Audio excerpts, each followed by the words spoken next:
You are saying to the human race, for the first time, an official intelligence representative at a high level from the US government is saying publicly, we are not alone. We're definitely not alone. Absolutely, the data points empirically that we're not alone, yeah. You've said that the United States has spacecraft, intact craft. We do. Do we have bodies? Do we have species of Well, non-human? naturally, when you recover something that's either landed or crashed, sometimes you encounter dead pilots. And believe it or not, as fantastical as that sounds, it's true.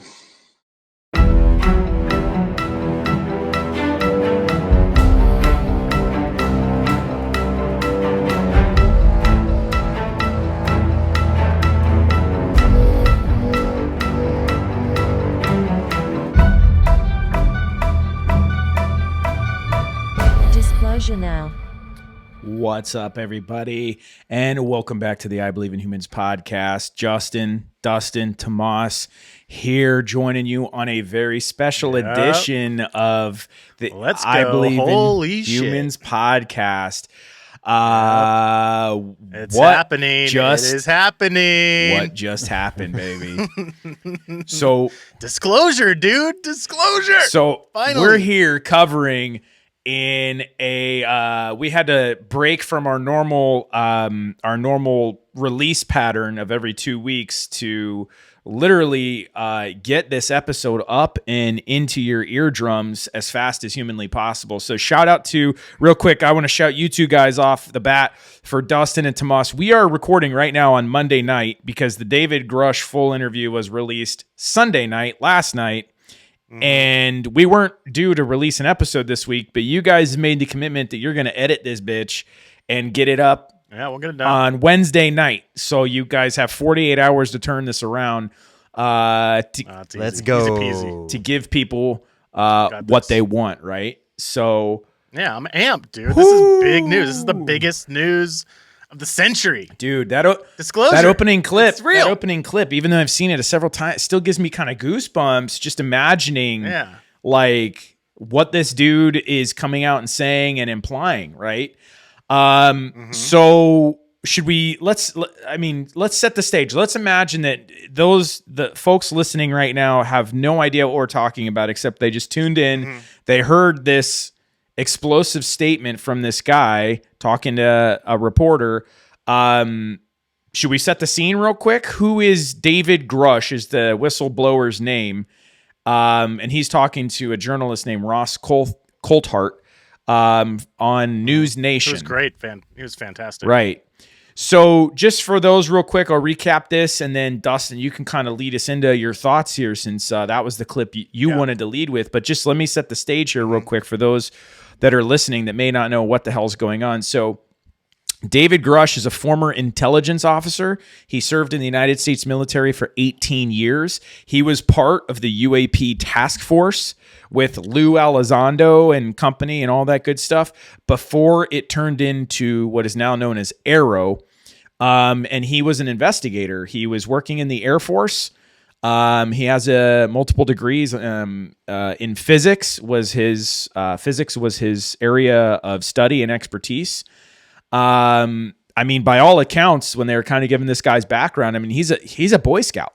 And just for everybody listening right now, I will just say that this guy was vetted and screened. He was interviewed months ago, and they had been kind of holding this while they were running kind of background checks and stuff on him to make sure he is who he claims to be and that he had access to the information that he claims to have had. So far, so good in terms of everything checking out. Now, whether you believe his comments or not, that is what's up for debate, and that's what we're going to talk about today. But just let me clear the air here real quick. This dude is a legit person who is who he says he 100%. is and worked where he would have had access to the information that is supposedly supporting the claims he's making. So, Dustin, you watched this. You watched the interview, as did I. And you picked this clip to start the show. Why this clip, and what was your kind of initial thoughts when you saw this?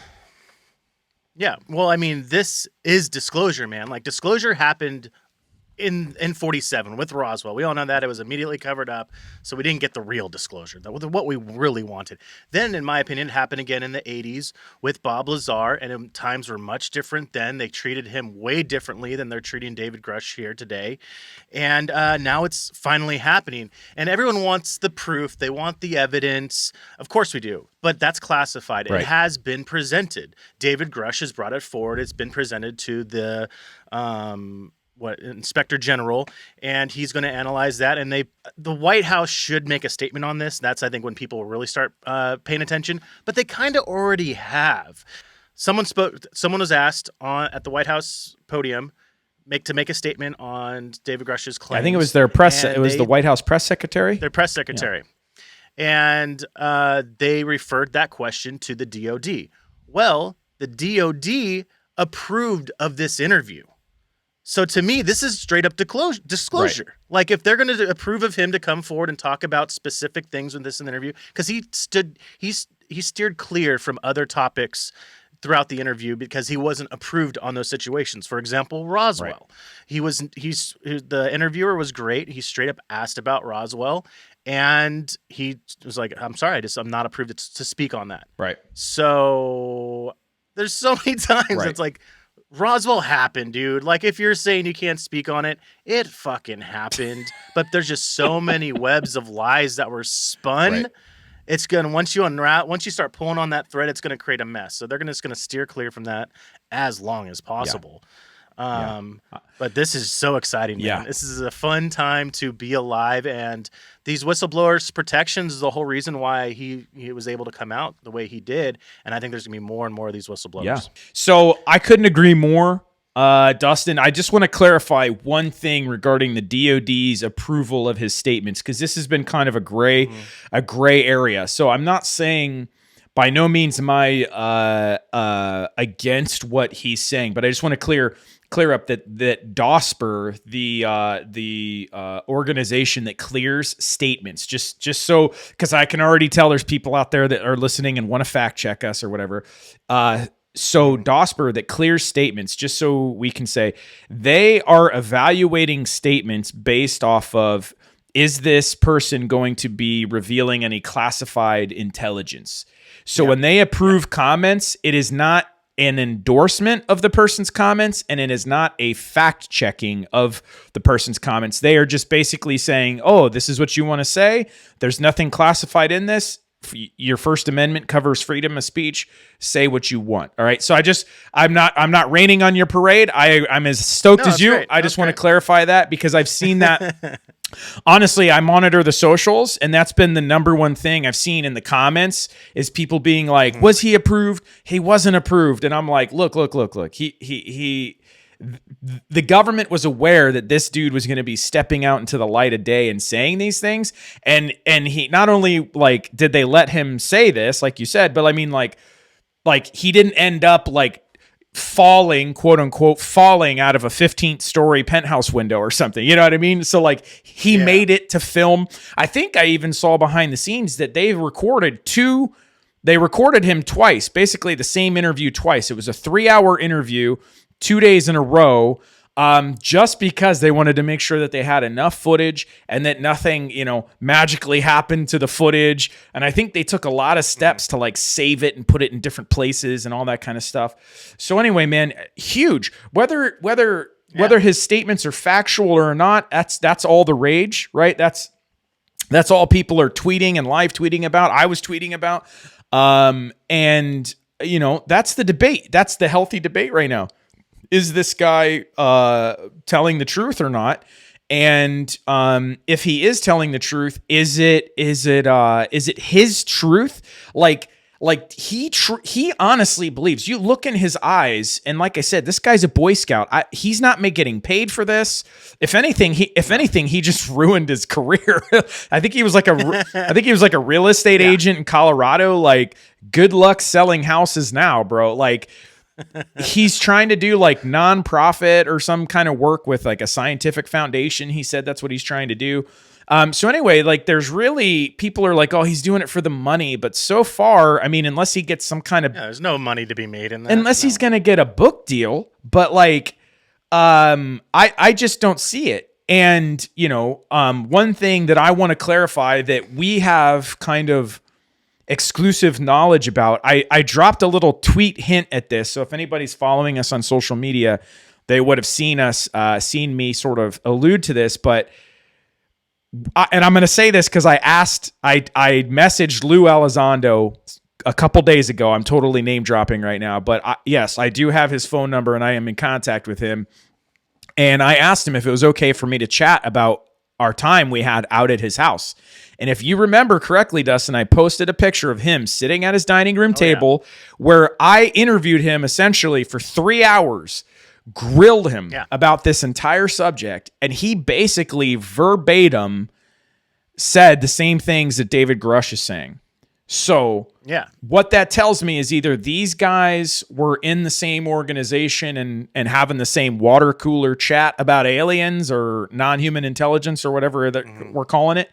They're either privy to the same facts and it's true and that's where these statements are coming from, or they're parroting the same narrative that they all kind of huddled together and said, hey guys, let's all resign from the military, and when we go out there, here's the shit we're going to spread, right? So it's big and it's explosive, and like you said, until we really get hard facts and data, it's going to be kind of hard. It's this rock and a hard place of how do we verify what he's saying when he literally says, I gave this information to Congress and the Inspector General, basically people who are cleared with top secret clearance to read and see this information. So it's not like he just is going off of what people told him and it's a bunch of hearsay. He actually did provide evidence to people who have clearances. And the last thing I'll say, and we'll throw it back to you, is with regards to his Inspector General, what they're saying is what makes him the most credible was because he started to blow the whistle. He was basically, this all came about was because as he was digging and asking questions, he was being stonewalled and he was getting frustrated and he started to blow the whistle. And basically he is claiming that there was reprisals, and he wouldn't say in the interview, he didn't want to like acknowledge what exactly happened to him in terms of like what the reprisal was. Like, did they like stall out his career, or did they put a potato in his tailpipe and key his car? I don't know what they were doing to him, but he filed a claim with the Inspector General, the IC intelligence community, and it was found to be a clear and urgent need to address it. So the Inspector General found that he was a credible person, that there was credible, he had a credible case in terms of he was being targeted because of his whistleblowing. And that is what sent the journalists and gave like Leslie Kane and Ralph Blumenthal, Ross Coulthart, and the Debrief Media, who originally broke this story. That's what made them all come together and be comfortable with like going public with this guy. So I just want to kind of give all that backstory and weight. So as we continue to talk about, because he made some fucking explosive statements, people have to know that this isn't your typical UFO bullshit where you're scrolling through Instagram or TikTok and you're seeing people throw up a bunch of CGI videos and fake ass aliens and shit. This is as legit as it has possibly been since, like you said, Roswell, when they said flying saucers crashed, and then 3 days, it was fucking 3 days later, they issued the retraction. So you're absolutely on point, you sexy little minx, you. Well, he's like the most, that's what I love about this, is that he's so credentialed. Like, he's the guy that has the security clearances to get this information, and everyone he's worked with has corroborated everything he said. He's presented this evidence. He doesn't have firsthand witness of a body or a craft, but he has he has gathered the information because that was his job, is to gather this information. Yeah. And then when he was getting stonewalled, he's like, what the fuck's going on here? Like, no, I have this clearance. I should be privy to this information. Yeah. And that's when he made the claims. Like, this has been years in the making. Yeah. It wasn't just overnight. This is going to happen. It was, okay, let's go through all the right steps. Let's talk to Congress. Let's get all the people in line to corroborate this evidence, and let's let the public know. And they did it the right way, through the right people, through Leslie Kleen, through the debrief, who is highly regarded, and this explosive interview, because he covers and blows the top off of like all the UFO folklore. He basically one fell confirmed swoop. it. Yeah. Yeah. It's so great. He confirmed Love every it. single one of it. And like I said, Yeah. man, I mean, this has been a long time coming. People think, like people are still not satisfied. Here's what blew my mind was, one, there isn't, like, the general public didn't even know that this was going on. There was something else big that happened over this weekend that I don't want to get into, but politics. I posted on Twitter that was very well timed, right? Like, Yeah. the indictment of a former president just so happens to dominate the media headlines at the same time as like an intelligence officer is telling us that we're not alone. You think that's a coincidence? Hell no, dude. These things don't happen by accident. Someone planned that. Like, you know what I mean? Like, they holstered that. Yeah. Like, hey, you want to bring those charges? Maybe wait a couple weeks. There's this thing going down, and I want to distract from it. You know, so that's me. That's me theorizing and being a little conspiratorial, but not really, because I've talked about on other programs, Project Mockingbird. You can Google. The CIA is well known to have infiltrated major news outlets as quote unquote anonymous sources. That's like a proven fact. That's not conspiracy theory. So it makes sense that they would control that narrative. But what I've been seeing is a lot of people posting about like, well, I'm waiting for this and waiting for that. I don't know. I need more. It's like, dude, okay, let me just recap what's been going on here. 2017, nobody knows this is coming out. New York Times article. You get the 3 videos, Tic Tac, Go Fast, Gimbal video. You get to figure out who Lou Elizondo and Chris Mellon are all of a sudden, right? So we get those guys. They appear on the scene in 2017. Then we go a couple years. The discussion starts to heat up, right?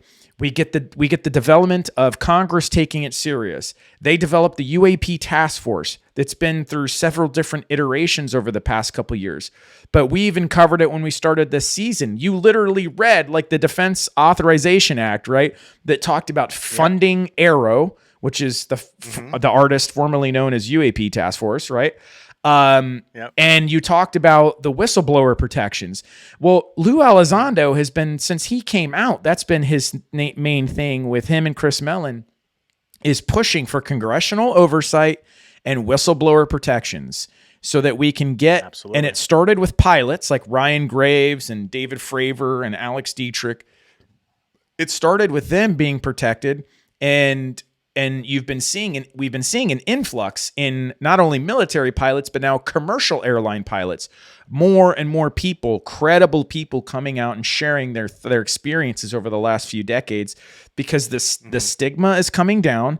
They're protected against reprisals, and the more people like David Grusch that come out, the more we're going to get. Some will be more legit than others. This is a gray area. Like, we're literally trying to like rewrite human history and existence as we fucking know it. And people, true human fashion, just want it in like instant gratification. I want my disclosure now. Like, motherfucker, we've waited like 90 years. Later on, he says, this has been a 90-year cover up. And some people, if you're, listening to Giorgio Tsoukalos over on History Channel, some people think it's been longer than that, right? So, like, this is what it took.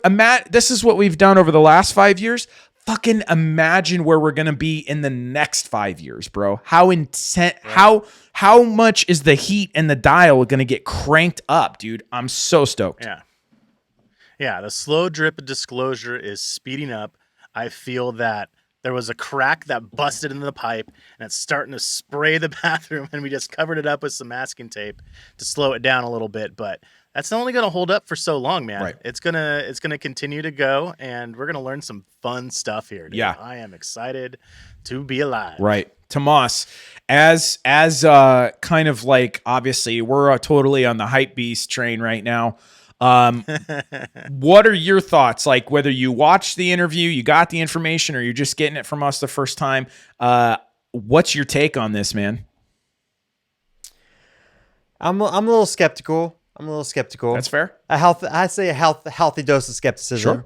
Sure. Disappointed. It's just hard. I just taking everything, on the macro level. It's like this, it's a slow drip. We're getting more and more. And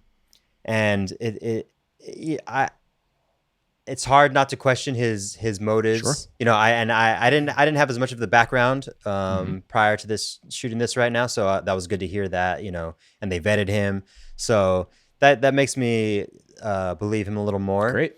But yeah. Well, we're gonna blow your fucking mind with some of these clips. We saved a couple. Dude. He says some crazy things, dude. I mean, it's stuff that we've been. They lay it all. Kind of privy to for a little bit. But. He lays it all out there, dude. He lays it all out there, and the way the interview wraps up is with literally the journalist, like, no holds bar, straight up asking what is probably on everybody's mind, which is like, are you mentally disabled? What are your motives? Like, he asks him straight up, like, he covers all his bases. He covers all his bases. Are you in financial turmoil? Are you, like, what's your motivation? And the dude is solid, bro. So if you haven't watched it, I highly recommend everybody. We'll post the full video. We've posted clips on our socials, but we'll definitely post this full interview. Obviously, we can't. It's an hour-long interview, so it's, take your time, watch it or whatever. Maybe we'll throw it up on our YouTube. And it's definitely worth a watch. Obviously, we don't have enough time on today's show to cover all of it, but we did kind of cut some of my favorite parts, which I thought were probably the most kind of explosive just from conversations we've had. So, Tomas, if you want to start to pull up the next clip here that I wanted. So, Dustin, I want to transition to this clip while Tomas is pulling this up. I think the biggest takeaway for me. So, first of all, he says we're not alone, right? That's going to blow 99% of people's brains, right? Yeah. But if you are nerds like us and you've already been kind of studying this stuff and you've been sort of primed, like we are kind of a microcosm, right? So people that haven't been primed for this, they're probably like, wait, what? Holy shit, right? And their brains are going to go straight to aliens, right? Like the term alien, extraterrestrial. Yeah, of course. And in fact, I've been seeing a ton of postings about, hold up, you mean to tell me aliens flew across the galaxy in a spaceship, millions of space miles, only to get to Earth, and now they can't stop crashing everywhere? And it's like, dude, he literally said in that opening clip, crashed or landed. Later on, he goes on to talk about how we have methods of shooting these things down. He was alluding to. So nobody's saying that these things are just getting here and just crashing because they don't know how to operate all of a sudden. But I think the biggest, most explosive thing for someone like me who was already kind of primed and expecting this was the distinction. And he goes out of his way in this clip to differentiate that to make it clear that he is not just referring to aliens. And in fact, he uses a certain term that I want to get people to start thinking in terms of this rather than what Hollywood in the last 90 years of stigma has sort of primed and preconditioned our brains to think. Because once you can kind of get out from the little green men in spacecrafts, once you can kind of release yourself from that train of thought, you're going to open yourself up to a whole lot of new options of what this could or could not be. And they're a lot more scientifically, dare I say, a lot more scientifically plausible, plausible, right? Is that fair? Mm-hmm. All right. It's 100% fair. Let's roll the clip. All right, let's roll it and we'll talk on the other side. That the US government has been concealing the existence on this planet of alien life. I would couch it as non-human intelligence, NHI, like we would like to say in our language. Why do you say that? Why do you say NHI? I don't want to necessarily denote origin. I don't think we have all the data to say, oh, they're coming from a certain location, and I couch it as somebody who studied physics, where maybe they're coming from a different physical dimension as described in quantum mechanics. We know there's extra dimensions due to high energy particle collisions, etc. And there's a theoretical framework to explain that. Yeah. Just let me cut to the quick though. You're saying there is an intelligent species engaging with this planet. Yes, that's potentially extraterrestrial. Yeah. Booyah, dude. So There it is. non-human intelligence. So that opens a bunch of doors, which a lot of people have been saying. Like Jacques Vallée has his whole like control system, right? Lou Elizondo, when we were sitting in his living room, and I've even heard him share. I mean, Lou Elizondo was definitely of the mindset that this was non-human intelligence, that these craft are able to travel faster than the speed of light by manipulating gravity, and that he was saying that they were more interdimensional transmedium vehicles that started showing up more and more and more once the atomic age came about, because there's a certain energy output level of atomic weapons that maybe the signature or the wave, the wavelengths or whatever start to knock on the door of other dimensions, and it's a big like it's a big signal flare to somebody else that, hey, someone's coming through the pipeline here. You know what I mean? I mean, clearly they're, whatever it is more advanced than us. I mean, you've heard, what else have you heard? I mean, artificial intelligence, it's humans coming back in time. I mean, there's so many other options other than just aliens from Sirius B or Zeta Reticuli getting in their ship and flying over here. Well, and they still can. They just that's their means of travel. It's like, what makes more sense, flying thousands of light years from that planet to this planet, or traveling interdimensionally from point A to point B, get there instantaneously? Like, science have kind of found these wormholes and portals, and like, we're only experiencing 3 dimensions, and there's more than that. There's way more than that. I forget how many it was. It was like 12 or 13 or something. Some scientists came up with it. It could be infinite, but you're talking about Carl Sagan talked about like, I can't even, I think what you're trying to get at is you're talking about Carl Sagan and the dodecahedron. That's what he's talking about. He's talking about, there's 4 dimensions, right? So there's the 3 dimensions that we live in, the 4th dimension being space-time together. It's beyond and my comprehension. And what creates, out there. I know you were going for it. You're so sexy when you're trying to break down the quantum realm, fucking Paul Rudd. You had your Paul Rudd, your Ant-Man was going hot right there for a second. He's getting hot. He doesn't know how it works. He just presses a button and goes. But I'll explain it to you real quick, is you're talking about the 4th dimension basically creates a cube, right? So it's almost like a tesseract type of a thing. But and then those cubes can stack, and each cube can basically connect to another cube. So think about a cube on top of a cube with other cubes around it all touching. And basically you can get into almost 12 other dimensions of reality. Yeah. And I believe the correct term is dodecahedron. So you're welcome for that. I don't know where that came from right now. Day. This I'll try to this episode is brought to you by Topo Chico. When I drink them, I sound smarter. So yes, there's a lot of different interdimensions and stuff going on, and we could definitely be knocking on the door of something else that's coming over and realizing that we are.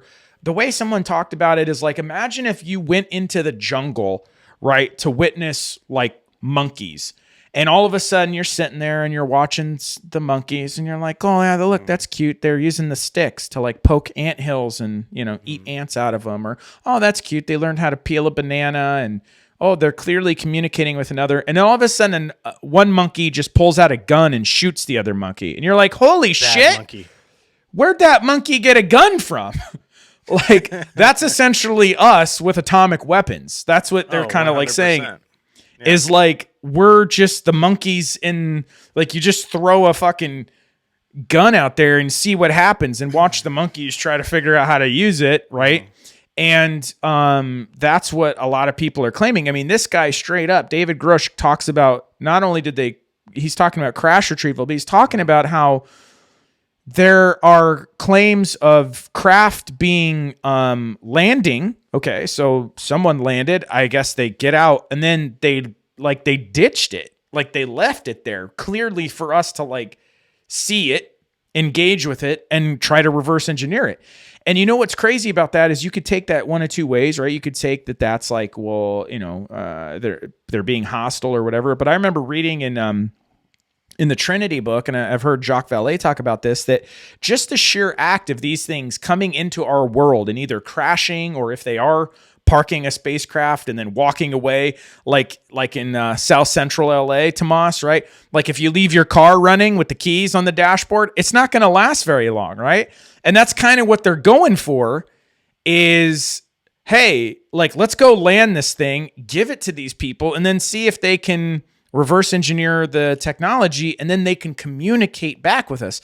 So by doing that, it's actually, technically, that's a form of communication, right? That's a form of like extending almost like an olive branch, right? That's not saying that they're all diplomatic and benevolent. In fact, he goes on later to say that some of them could definitely be hostile. I mean, dude, he said everything. He stopped short of saying that there's a galactic federation of 14 species of aliens and all the crazy shit that like Linda Moulton Howe has said before.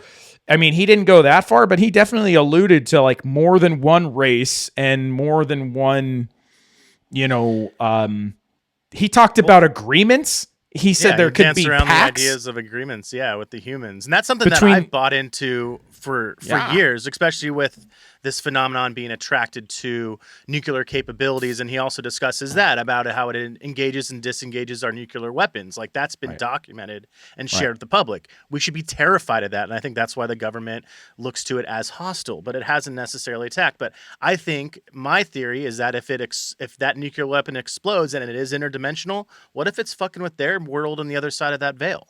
Right. That's why I feel that they maybe intervened with us in the Cold War to stop that bullshit.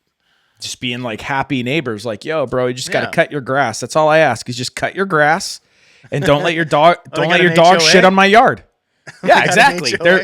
Maybe we're getting hit up by the fucking Karens of the universe right now. The HOA presidents are just like, hey, sorry, we need you to cut your grass and you can't park your car on your lawn. Sorry. But here's a laser weapon. Right, but so what was interesting is they touched on this. There was an actual agreement. So this is how there was back so there was an agreement. Not maybe I don't know about us. Like you can research like Dwight D. Eisenhower and the whole like did he go to the dentist or did he sneak away and he made a secret pact? Conspiracy. Yeah, that's conspiracy. But it's probably my favorite one. That's my favorite is that Dwight D. Eisenhower slipping away in the dead of the night to go get his tooth looked at, but really making a secret pact with non-human intelligence not to attack us. That's fantastic to me. Fuck it. I'm going with it. It's conspiracy. I'm rolling with it. That is true now. David Grusch told me. But no, I think no, wasn't it Nixon and Russia? It was something like that. It was. I'm getting to it, bro. Let me break it down for you right now. There was a pact between U.S. and Russia they're basically during the Cold War, there was a pact in writing that said, before you launch your nuclear weapons in retaliation to us, if one country registered that the other country had fired weapons or whatever, there was a pact to call one another or whatever and figure out whether it was an actual launch or active aggression or not, because both countries were seeing so much UFO, UAP activity over their nuclear facilities, and they were so scared that these things were going to create a launch or create sort of like a false flag attack, right? Yeah. So we literally had with our number one enemies in the Cold War, Russia, we had a pact. Hey, if the UFOs fire my missile at you, give me a ring here, and I'll tell you, it wasn't me. It was the alien or non-human intelligence. How crazy is that? That's documented. That's not fake. That's not conspiratorial. Literally happened. And they touch on that in the interview. Yeah, because these things have been happening for decades. We've been monitored. Right. It's finally starting to come out. It's part of this disclosure is that this phenomenon, this technology has been around for a long time, if not even longer. You know. And when was the first crash that he mentioned that we know? And it wasn't Roswell. It predated Roswell. Yeah, it predated Roswell. Not just the Trinity crash, but it happened in another country. It was before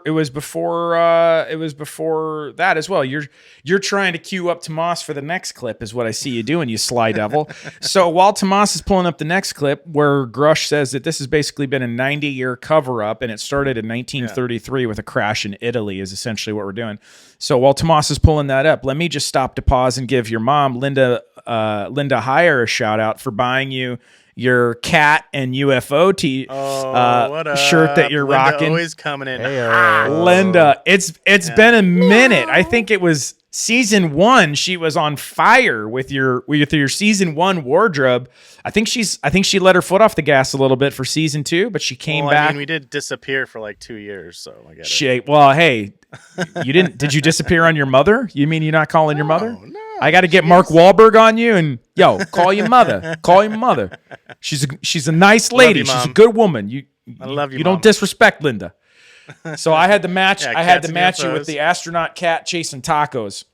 I'm dropping the pretty ball. good. I'm dropping the ball in the cat Yeah, shirts. Tomas didn't You give me are. the cat shirt. We tried to get Tomas. Yeah. Tomas, who'd you end up rocking? You don't have a cat shirt, but who'd you end up rocking? Selena. Not Selena. Not Selena Gomez. What was Selena's last name? The one, like you're talking, like was that Jennifer Lopez was in the movie? Who played Just Selena went in by that movie? Selena, I thought. J-Lo. J-Lo played her. Yeah. Oh, dude. Yeah. Both are very attractive women. All right, back to UFOs. Way off topic. All right. Aliens are real, or not aliens. Non-human intelligence is real. All right, cue me up. So let's start from the very beginning. You say it's a 90-year cover-up. Just about, yeah. 90 years. 1933 was the first recovery in Europe, in Magenta, Italy. They recovered a partially intact vehicle. It's long been known that the regime of dictator Benito Mussolini documented numerous UAP during this time. This internal memo from the Italian secret services includes crude drawings of the UAPs. It's true. It's real. Yeah, that actually happened. Italian government moved it to a secure air base in Italy for the rest of kind of the fascist regime until 1944, 1945. And, the Pope Pius XII back-channeled that. So the Vatican was involved. Yeah, and told the Americans what the Italians had, and we ended up scooping it. So let me be very clear about this. You're saying that the Catholic Church, the Vatican, they know about the existence of non-human intelligence on this planet. Certainly. Ay, Dios mío. Dropping a bomb. So this is huge. So not only in the time frame that he's quantifying, and basically that memo is insane. That looks like a frickin' flying saucer with a little dome, the little hand drawing that they referenced there. You guys should definitely check it out on YouTube so you can see them throw up that clip.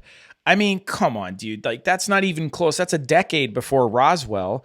Also, I believe around that time, there was another famous crash that he didn't mention. He just talks about Italy, but there was the Black Forest that was basically Germany's Roswell, essentially.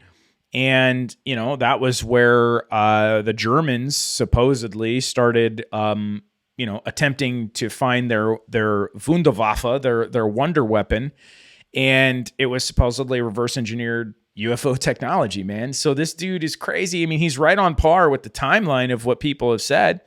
And I think even Lou has mentioned it in a podcast interview before. He mentioned Italy recovering. He did. I mean, and he was recently out in, I can't remember the little country, but they have that little country that's it's not Italy and it's not Sicily. It's like Santa Maria or something. I'm totally butchering it. I probably need to Google that before I, go 2 feet in. But it's a little tiny country, but it's part of the, United Nations. Remember? And we were with Lou 2 years ago, and he was talking about going to Italy and trying to basically elicit them to do the same thing that we've been doing here in the U.S. with Congress, trying to get like a UAP task force. He's trying to get a UAP task force, but for the United Nations, because other countries are more forthcoming with their information. And this is clearly a global issue. It's not just a United States issue, right? Yeah, it's not have you just heard about English-speaking countries. Have you heard about that incident that happened in Italy? I forget exactly what year it was, but it was modern era. Tom talks about it on Steve-O's podcast, and it's about there was these crazy fires that were just popping up all over this little town in Italy, and Tom claims that it was a UFO out in the ocean using a laser weapon and was just blasting things. Yeah. I remember hearing about those fires, and there was no explanation for it, but I never heard spin of it.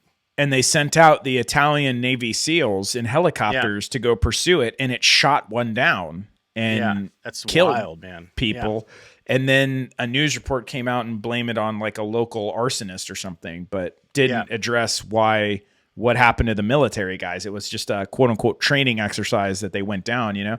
So I remember that. But dude, let's just pause for a second, like, cause that's a major inside fastball. That's some chin music to the Vatican Church, which, dude, I just binge watched all the Indiana Jones on Disney in preparation for the new Indiana Jones coming out soon. Even number 4? I did, just even though it's the worst one, the Crystal Skulls, it's the worst one. I remember when it first came out, I was like, it's not as bad as everyone says, and I watched it fairly recently, and I was like, oh man, that's really bad. And Spielberg went full Alien on that, right? Full Alien. And obviously we enjoy Alien stuff, but like, that was a swing and a miss. But I digress. My point is not only like fuck the Nazis, right? Indiana Jones style, but there's always been this the stigma around the Vatican Church, and that they just go around. They have a global reach, and they're kingmakers, right? So the Pope and his cardinals throughout the medieval times, I mean, whoever they showed up with in England and France or whatever, and whoever they basically gave their blessing to, that's who became the king of that country. So like the church has been more powerful than any one nation state throughout modern history. So it would make sense, right? Very Da Vinci Code-esque, right? Like Tom Hanks getting stuck in the glass, like vacuum sealed chamber with all the secret documents. We know that they have a secret library and that they're holding out. And the thing is, they're a private organization. So there is no, like, you can't fill out a FOIA and request transparency from the Vatican Church. They're just going to give you a Fafa Monopoly, right? They're just going to tell you to go fly a kite in Italian. I don't know how you say that. And there's nothing we can do about it, right? We can be as frustrated as we want, but they don't have to share anything. And obviously, they're going to protect their own interests. And again, not to beat this drum, but Lou Elizondo did tell us that would be a place to look and to go and investigate and try to knock on some doors and see how far we could get, man. So that was a massive bombshell. Well, I remember back, it was probably about 15 years ago. I think it actually was. I remember, okay, the slow drip of disclosure is starting to speed up, because I remember an article coming out of like a Vatican scientist or something, I think in like 2008, declaring like, oh, God and extraterrestrials can exist together. And it was like the first time the Vatican has come out and said something like that. And I was like, okay, they're kind of setting the stage for something. I think they know what's going to be coming up here in the future. And I remember thinking after reading that article, I was like, oh shit, you don't take that lightly. Well, a lot of people think that the biggest reason disclosure hasn't like fully happened yet is because of what it would do to religion, and what people believe in. Because when you think about religion, right, forget about borders and boundaries of countries and nation states. Forget about skin color. Forget about what language you speak and what ethnicity you are. When you think about religion, there's basically 3 major religions that most of the world participates in, right? Judaism, Islam, and Christianity, right? And you're talking about hundreds of millions, if not billions of people taking part in these. So when you talk about organized religion, you're talking about the largest demographics of people that in the world. You with me on that? So if you shake these people to their core, what does that do? Right? Like there's an existential crisis that happens that I've talked about before, which is just, how do you like get out of bed and just kind of go about your day knowing this? And I'm not trying to imply that disclosure and, you know, the existence of a non-human intelligence in any way, shape, or form invalidates your belief system or what you who you pray to and how you live your life. I still very much think that those things are useful and in fact needed in a civilized community, right? Like we don't want to go back to the Stone Ages and just hitting each other over the head with rocks with it, you know, without any repercussions. We want to stay in a civilized society, right? So I think religion does have a place. I just think that there's an idea that, like, dude, instead of like different versions of God, it's what a lot of people have thought, that it is really just one God. Everyone's talking about the same thing. And there's a possibility that that God is a super intelligence of some kind, right? Like they've talked about how this could very well be, like what we're seeing this exhibit is godly in the sense of the English vernacular. So I'm not trying to get into people's belief systems. I'm not challenging any of that, but I'm just saying in the English word of terms of like a God being omnipotent and being different places at once and being able to control certain outcomes Omnipresent of things. Omnipresent. Thank you. That this super intelligence very well could be what all of our ancestors were referencing the entire time. So in fact, I would beg to say, I would almost pose the question that what we're hearing in terms of disclosure of a super intelligence or a non-human intelligence is closer to the truth of religion and what people have been sort of praying to than what you're actually been taught since Sunday school in a way. Does that make sense? Like, and again, I'm sorry if I'm truly not trying to offend anybody. I know it's a sensitive subject, but I'm just saying. I just think it's all connected, man. It's all connected, and it's very well could be what our ancestors were trying to talk about this entire time, and we misinterpreted the whole thing and got it wrong, and in our simple-minded human way, we applied our ego and our pride to it. We tried to write it down, capture it, and then we kind of ingested that as law and as concrete and infallible, when native tribes and civilizations across the globe have been saying, you know, open your eyes, open your minds to this stuff. You know what I mean? I know I'm way out in the left field right now. I'm going to walk it back, but does that make sense without being as little as offensive as humanly possible? You know, I'm on the same page with you, Tomas. Are you offended? Nope. At all? Right, Tomas, you've studied like ancestral stuff. Like you've actually, of the three of us, you're the only one that's actually gone to Mazatlan? Did you go to Machu Picchu and Mazatlan, Peru. or have you been to some of these ancient sites before? Yeah, I mean, I think they were tapped into something, you know, more connected to the earth. It was like, you know, things get convoluted through time. You know, a game of telephone, you know, gets righted, and then, you know, like you said, it's human nature to, you know, put different prerogatives on it. You know, it becomes a business. You make money, and so, you know, it's hard not to for it not to get, you know, convoluted. But I think there is something to be said about just, you know, some of these ancient civilizations connection to the earth and to the planet and to the stars. They were always looking up to the sky, and so I think it's all possible that it's just, like you said, the same thing. And what, just so I don't get it wrong, what sites did you actually travel to? Because I don't want to misspeak. It was Peru. So, and then Machu Picchu is like probably the most popular one. But then just through that whole valley, it's called the Sacred Valley. There's just a bunch. Did you feel any kind of certain, I don't know, like energy or, you know, like they were trying to tap into something, like you said, that's beyond just like, they weren't just like reading a book that someone told them to read. They were trying to kind of investigate.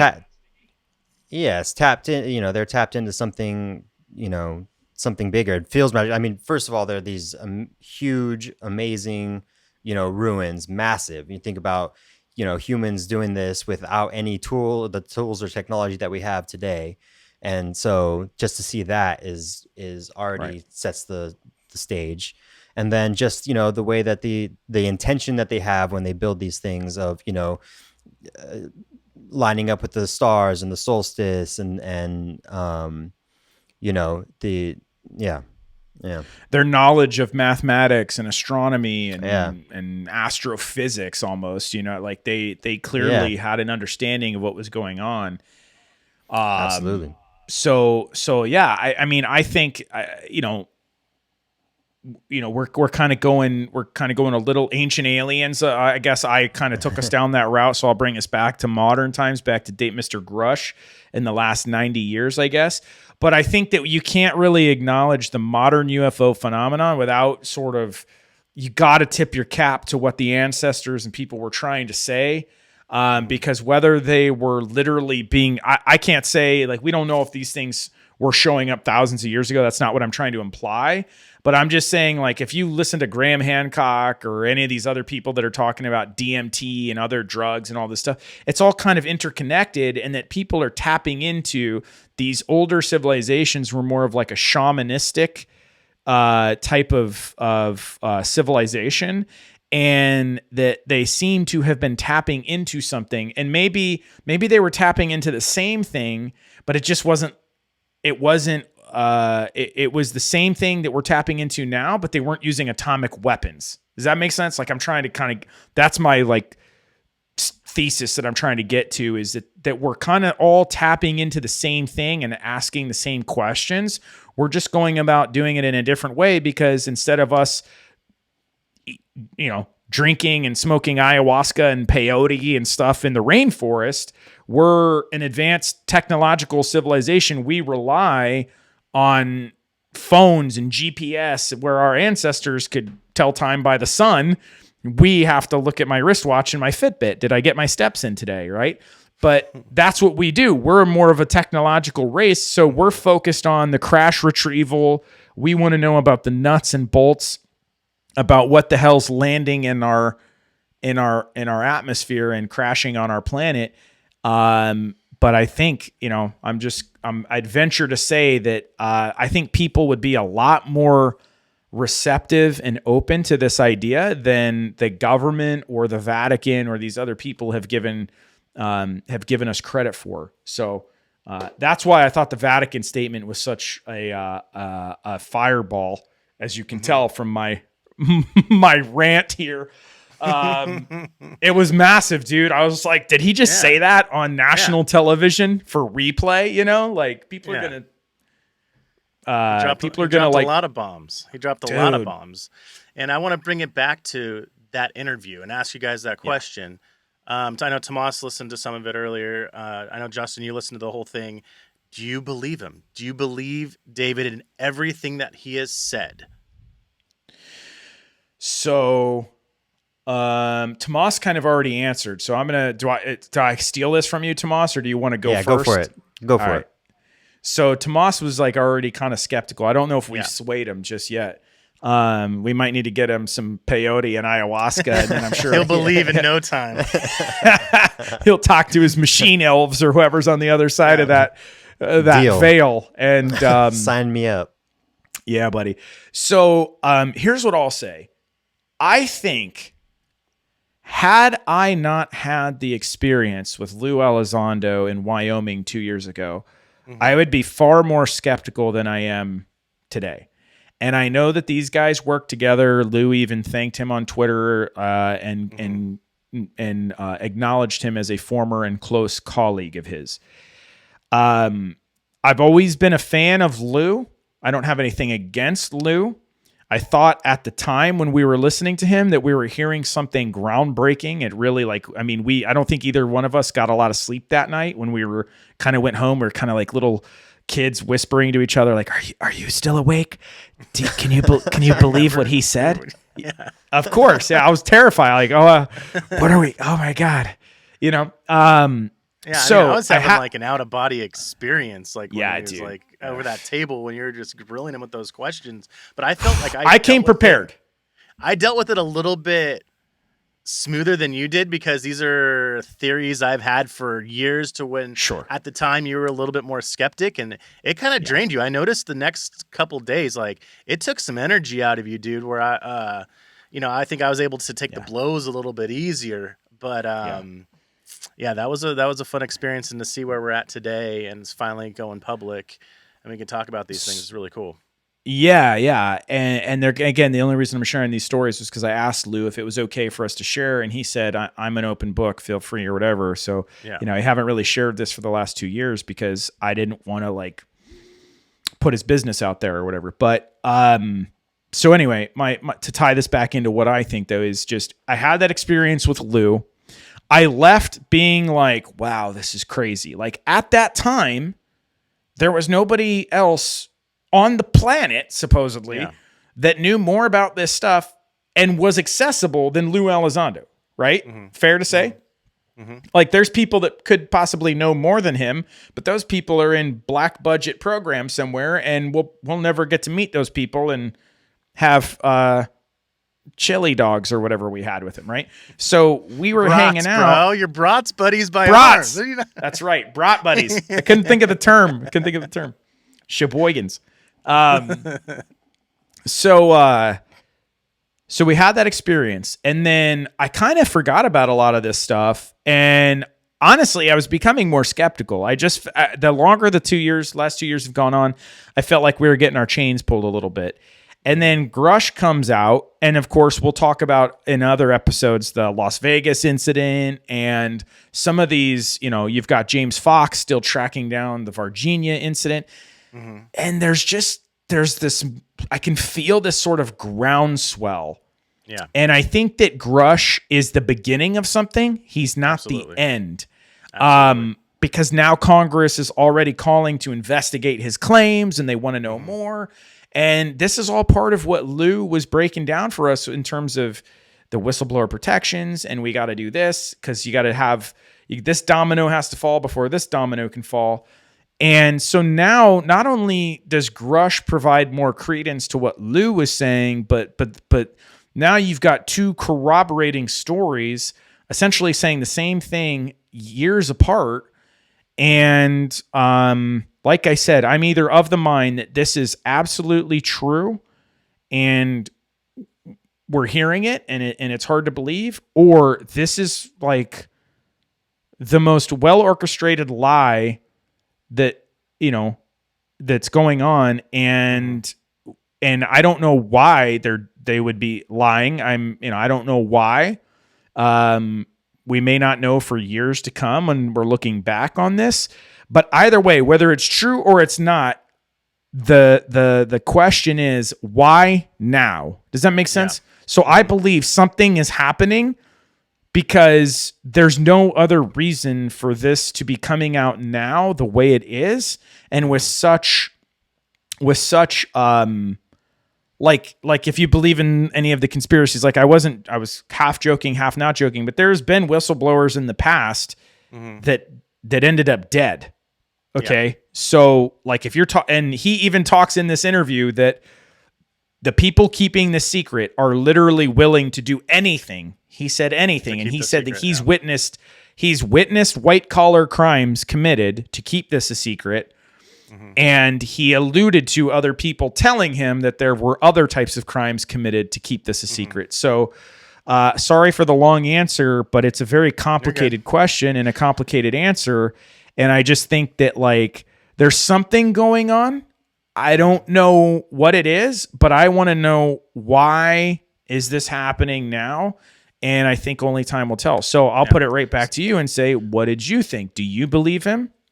Well, let me respond to you really quick. Let me just play devil's advocate to your why, because there is a conspiracy out there that answers that why. I do not buy into it at all. It actually fucking pisses me off every time someone is in the comments and drops Project Bluebeam into the comments, because Project Bluebeam, it's about our government creating this alien invasion to create this one world. It's a false flag. Yeah, to create this one world government And right now, part of the big world news is the two big superpowers of the world to join forces in Russia and China.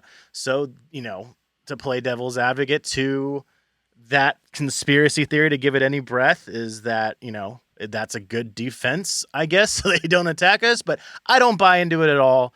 It's literally the definition of a conspiracy theory, but the only water it holds is that, our government's capable of it. And I am just not buying into that at all. The why, I think maybe they're privy to, these are things that we can't hide anymore. So they're going to have to start answering some questions, or maybe these wormholes or portals are opening up, and we're going to start having more and more experiences like we've seen within days of, this interview blowing the top off. That experience in Las Vegas, whether it's true or not, I'm, I kind of bounce back and forth on it, but that's a pretty wild experience. Let me say this with David Grusch. I do believe him. I believe him wholeheartedly, with all the research and the people involved and his credentials and how highly regarded he is. But again, I'm going to play devil's advocate here. He was trusted with some of the highest secrets, the biggest secrets in our government's history. But yet he's the one blowing the whistle. How can he be so,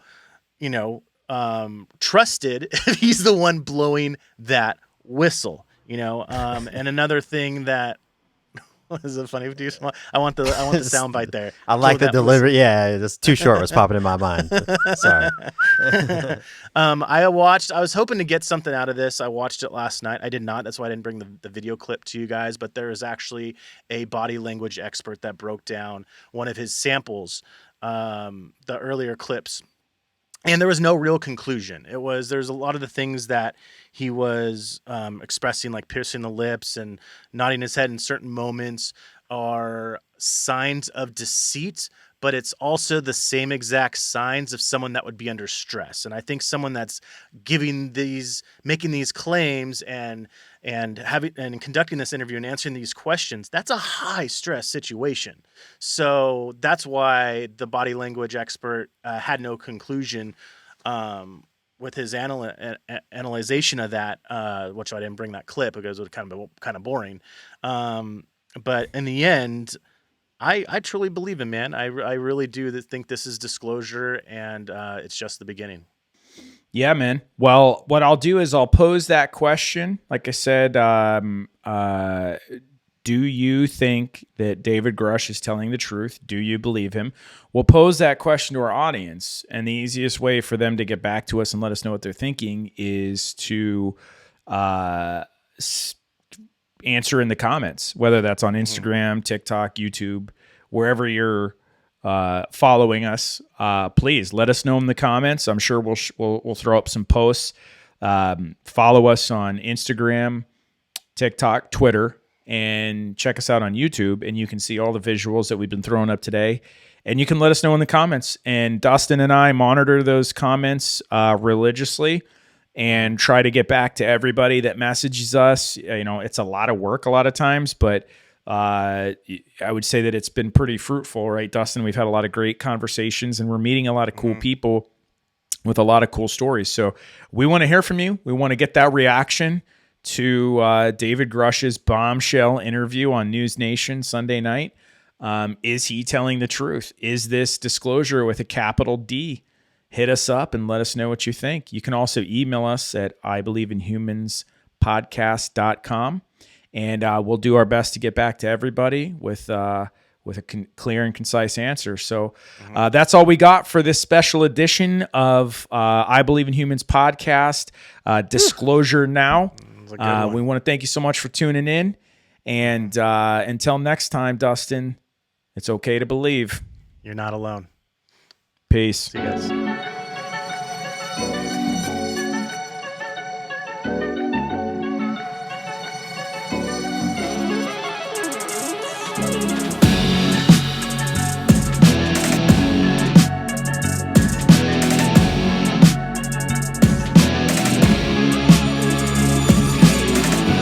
It's one small step for man.